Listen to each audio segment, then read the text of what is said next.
Hey everyone, so today I'm going to show you how to manage notification settings on InfinitePay.io.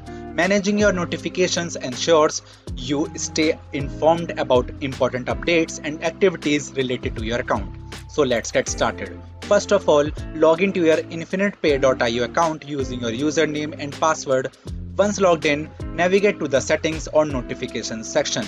This is where you can customize your notification preferences.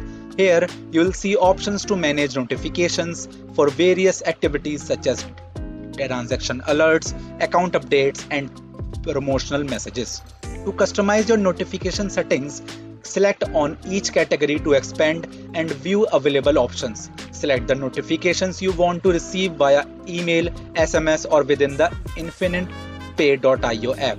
You can also choose to turn off notifications for certain activities if you prefer not to receive them. After making your selections, review your choices to ensure they match your preferences. Select Save or Update option to apply your changes to the notification settings. And there you have it. You have successfully managed your notification settings on InfinitePay.io. Adjusting these settings helps you stay informed while controlling the frequency and type of notifications you receive.